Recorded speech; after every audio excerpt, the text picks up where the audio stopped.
Live from Earth, it's Space Radio. This is Paul Sutter, and coming up, we're talking about something shifty happening underneath the ice of Europa. And Voyager, you are a long way from home, but we still love you and we miss you. Come back anytime. And of course, taking listener questions about all things in the universe, because this show is about the entire universe. We record every Thursday at 4 p.m. Eastern, so call 888-581-0708 to join the conversation. And in today's Blue Shift, I'll be talking about super moon shenanigans. But first, the news. Hello, space fans. Welcome to Space Radio. I'm Paul Sutter, astrophysicist at Ohio State, chief scientist at COSI, and for the next half hour, your agent to the stars. That joke never gets old. We've got an exciting show for you today on Space Radio where we talk about all things space, astronomy, astrophysics, rocketry. If it's above the Earth's atmosphere, it's in this show's universe. This show lives on listener questions. We record every Thursday at 4 p.m. Eastern here in Studio A of WCBE Radio Columbus. Call 888-581-0708 to join. Light it up. You can also follow along on our live streams on YouTube and Facebook. Check out spaceradioshow.com for the links. We'll take questions that you send there too. Seriously, folks, I've prepped 10 minutes of show material tops, so get those calls in.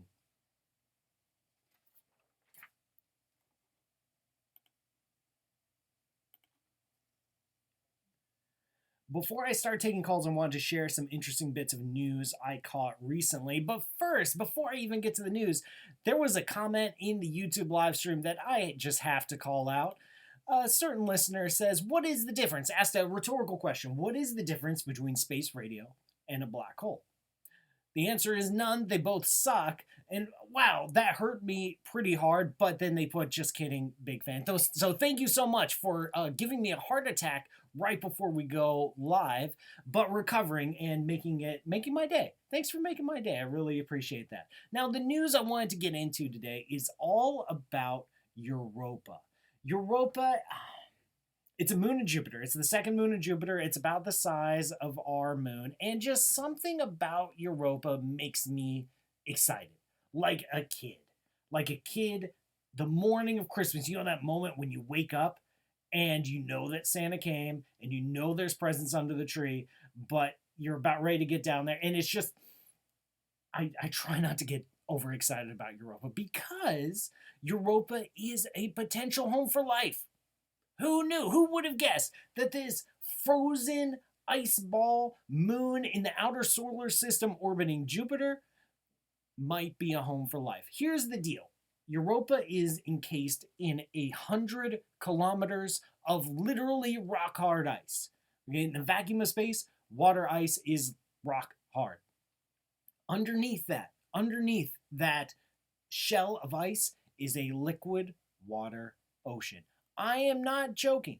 I'm not joking. Liquid water, a globe-spanning liquid water ocean on the moon of Europa.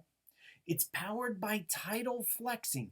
As this moon orbits Jupiter, it has an elliptical orbit, so sometimes it's closer, sometimes it's further, and that stretches and squeezes and flexes like a piece of silly putty and produces a molten core in the interior of the moon.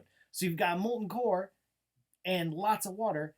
That makes for some liquid water. There's more liquid water on Europa than there is on the Earth. How about that little fact to get your day going? More liquid water on this moon of Europa. Now, liquid water is the number one most important criteria for life. Life as we know it, it's not like we have a lot to go on. We just got the stuff here on Earth. But life as we know it requires water. Liquid water on Europa. Now, there's no sunlight, so that introduces a question.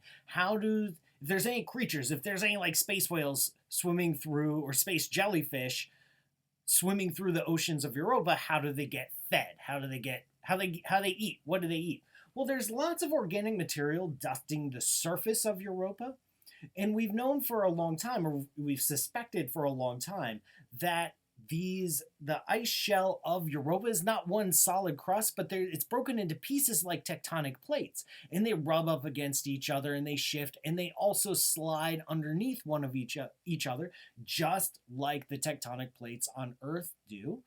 And there were some recent simulations that showed, if you vary the salt content, the density, the warmth of this ice sheet from place to place, it allows for plate tectonics. And this is a possible transportation mechanism to get material, organic material, stuff that can be eaten, raw elements, down into the liquid water ocean from the surface. So there you go, a conveyor belt of organic material riding the ice floes of Europa. That's the latest and greatest when it comes to space, but it's time, I think, to have a conversation.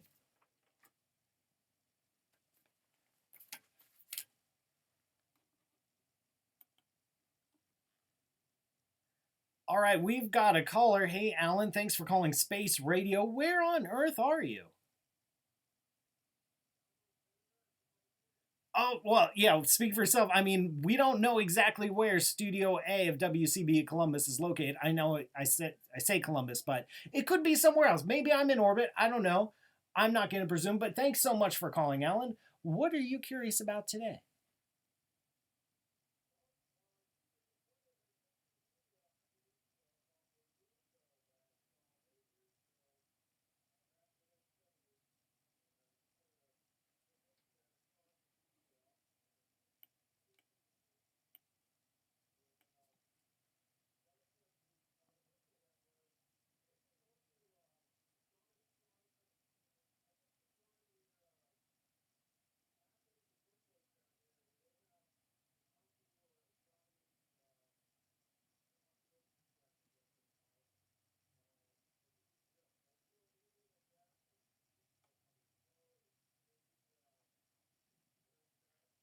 Yeah, that's an excellent question. So, this is a question about local astronomy clubs, specifically here in Columbus. So, there are some resources for worldwide listeners. I know we reach a lot of people with this wonderful little radio show.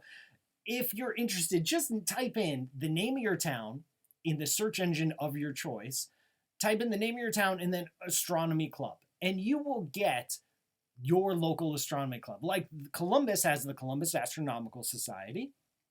And here in Columbus, we have the Columbus Astronomical Society. We also have a few other groups, and we have a few other opportunities for stargazing. Obviously, if you're in the middle of a city, you are not going to have a good opportunity for stargazing because of all the light pollution.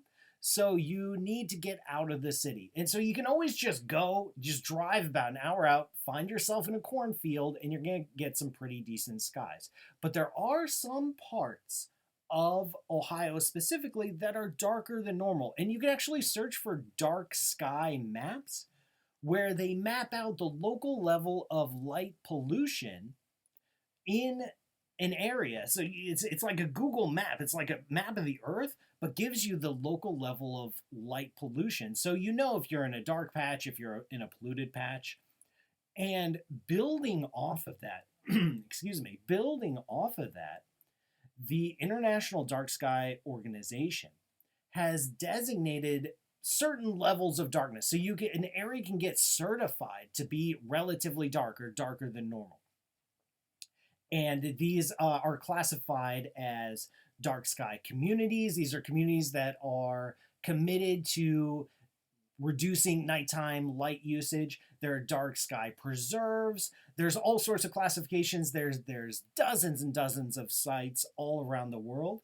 And near Athens, Ohio, in southeast Ohio, actually in the Hocking Hills area, which is a gorgeous, gorgeous part of Ohio.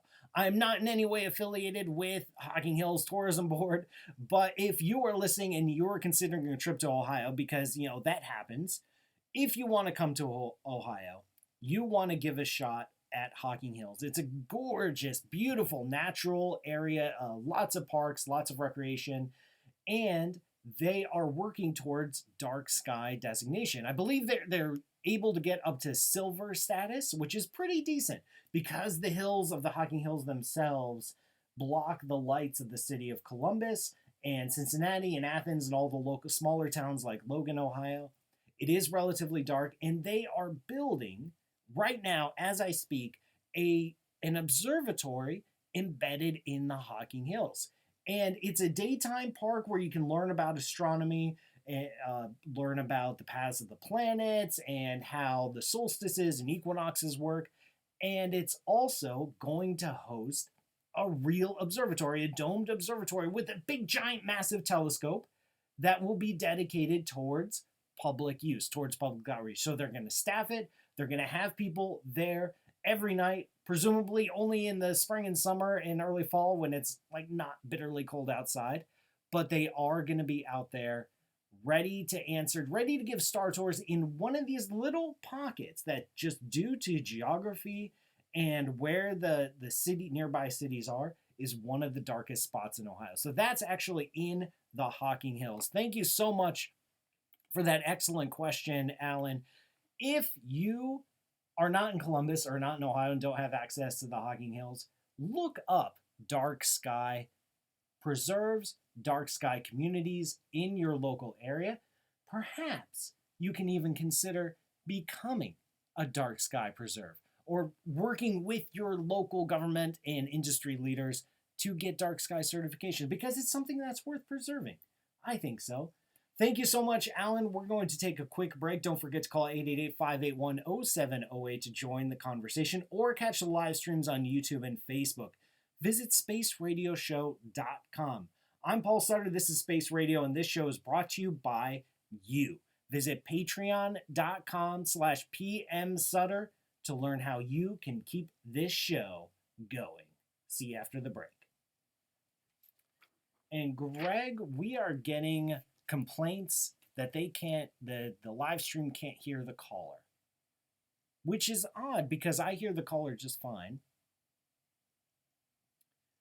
in my headset, and it's the same output. It is. That's weird. Unless, wait, I think live streamers, hold on. I know what the problem is. You got it?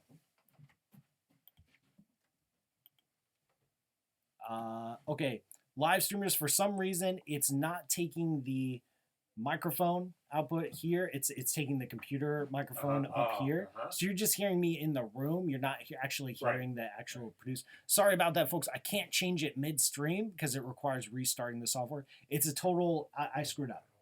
It's my fault. Okay. Don't worry, it's my fault, Greg. All right. So I'm very sorry, live streamers.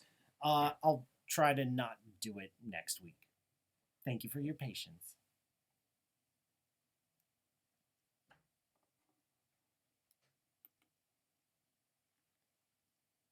Welcome back, everyone. I'm Paul Sutter, and this is Space Radio. We've got another listener question ready to go. Actually, several callers in the queue ready to go. Remember, you can join the conversation by calling 888-581-0708 or by following the live streams.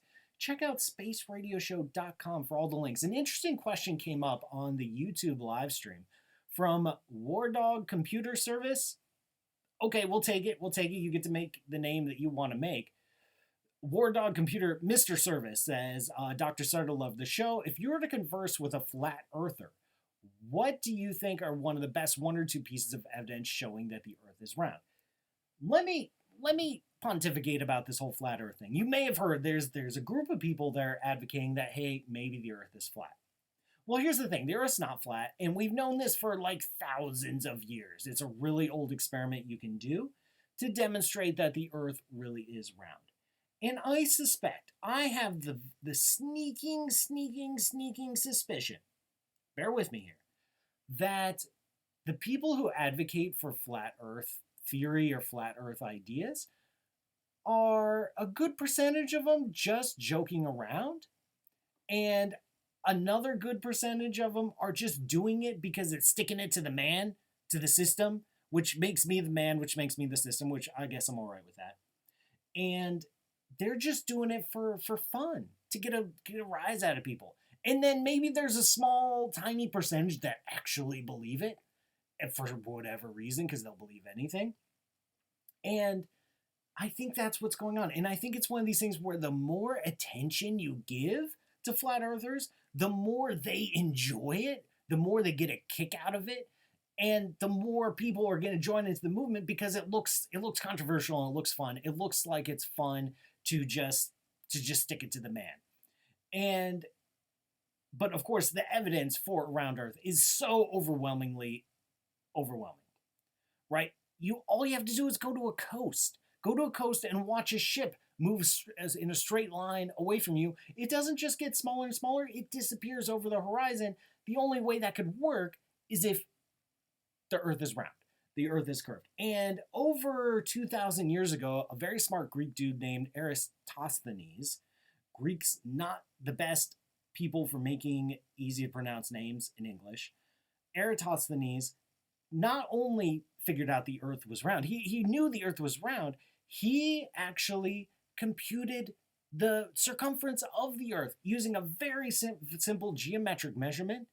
He was able to measure it, and everyone like thought it was cool. Everyone was like, yeah, you measured the circumference of the Earth. Nice job, dude.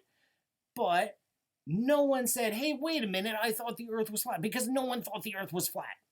Everyone already thought the Earth was round. And then 2,000 years ago, someone measured the roundness of the Earth, and everyone celebrated him for actually figuring out how round it is, not the fact that he figured out it was round in the first place. Anyway, I should take a caller. Greg, I believe you have someone on the line. We've got Keith on the line.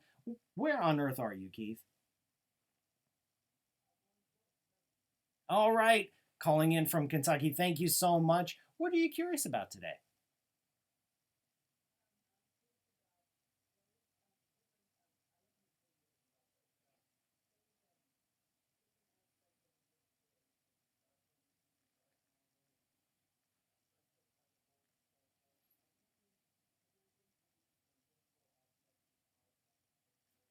Oh, boy. Excellent question, Keith. I really like this question. Part of the problem with modern physics, with modern astronomy, is the jargon, the insane jargon. But it's not just jargon with like complicated terms that nobody understands. It's jargon with very, very suggestive, flirtatious names like dark energy, dark matter, holographic principle, virtual particles.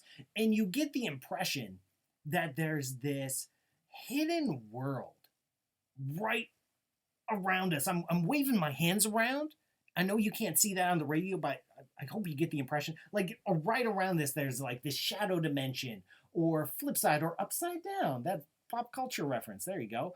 Like there's something here right next to our reality, and that's not quite getting the right idea across. Dark energy is the name we give to the accelerated expansion of the universe. Just calling it the accelerated expansion of the universe, that's a little bit long-winded, so we call it dark energy. Dark matter is the component of our universe. There's particles that don't interact with light. Particles aren't obligated to interact with light, and there's a bunch that don't. We call that the dark matter. We don't fully understand them, but we know they're there. Virtual particles are neither virtual nor particles. This comes about from some crazy things in particle physics, in our understanding of quantum mechanics. I'd like to leave virtual particles off to the side because that is such a thorny topic. And what your question, Keith, was about the holographic principle.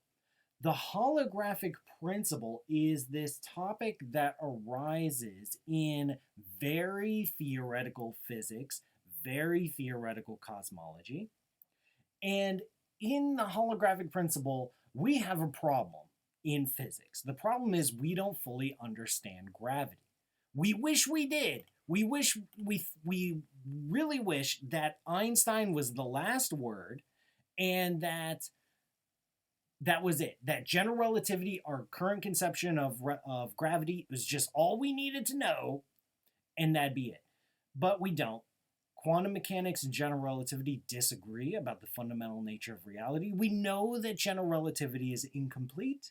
We know that general relativity breaks down in certain spots, like at the center of black holes, like in the early universe. The holographic principle is an idea, just like a sketch of a framework, of a blueprint, of maybe an idea of something that could lead to something useful.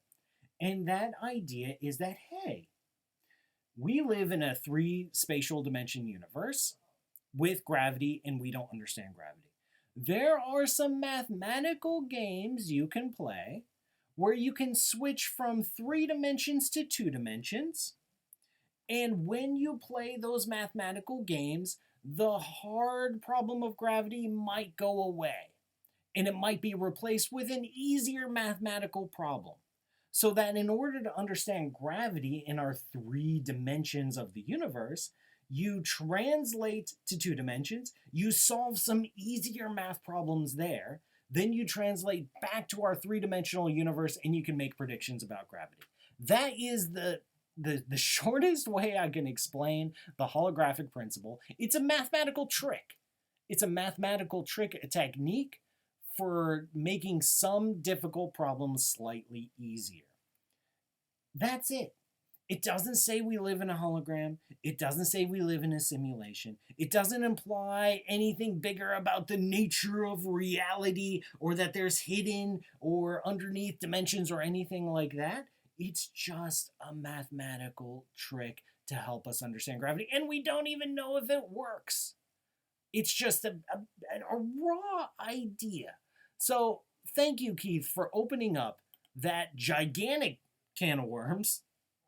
That's what I love about this radio show is the variety of questions and discussing these topics and really breaking down jargon, realizing that the jargon word doesn't always translate into English very easily. And it doesn't translate into English clearly. We have to be careful when we're using jargon words. Thank you, Keith, for that amazing question. We're almost out of time today on Space Radio, but before we go, it's time for the Blue Shift.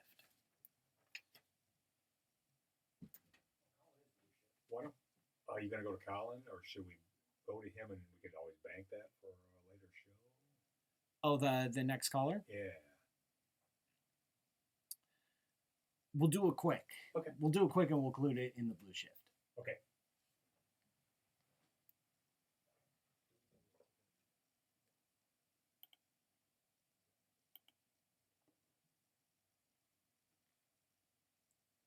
I'm Paul Sutter, and you're listening to Space Radio, and this is the Blue Shift, my opportunity to get a little bit closer to you. I do have a rant about the supernova ready to go, but there are so many callers this week, so much activity on live streams. Instead, I want to go this, and I'll bank it. I'll bank the super moon rant for next time. Right now, we have a question from Colin. Colin, where on earth are you?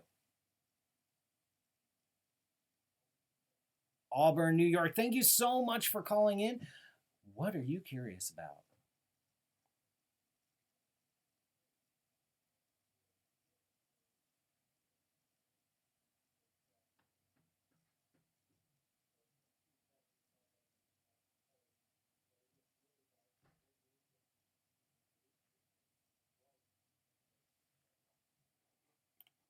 Oh, that is an excellent question, Colin. So the context for this question is some people, the Breakthrough Starshot Initiative, go ahead and search for it, is a kind of bad idea, but that's another show, of sending a very, very tiny spacecraft, like a centimeter across, like super tiny, blasting it with a beam of light so that it can accelerate, the light will push it, and that spacecraft could reach potentially very fast velocities, like, I don't know, a tenth of the speed of light, which is pretty dang fast. And in that, if it's traveling at a tenth of the speed of light, it could reach our nearest neighbor star, Proxima Centauri or Alpha Centauri, in 40 years. Space is big. Now, the question here is, once it's going up fast, is it going to experience blue shift or red shift? And if you blue shift radiation, it becomes more high energy. And if you red shift radiation, it becomes lower energy. So is there a danger of vaporizing the spacecraft? Now, with the laser that we might use, this is all super hypothetical. No one's actually figured out how or if this can work, by the way. The blasting of the radiation part will only last a short while. Like, we'll use it to accelerate it out of our solar system. But once it gets too far away, it'll be too far away. Our laser won't be powerful enough. We won't be able to push it anymore. And so it'll coast. It'll be on its own. And even at a tenth of the speed of light, if it's blasting through space at a tenth the speed of light, in relativity terms where you have to start worrying about weird special relativity effects on a existential level where it might destroy you, that's not even close. A tenth of the speed of light is still super slow. You have to be up around 99%, at least, the speed of light in order for any incoming radiation to blue shift to such a degree that you'd have to worry about annihilation. Thank you so much for that awesome question, Colin. Sorry, I'm out of time. I can't answer it more, but hey, this is a radio show and we have to stick to our deadlines.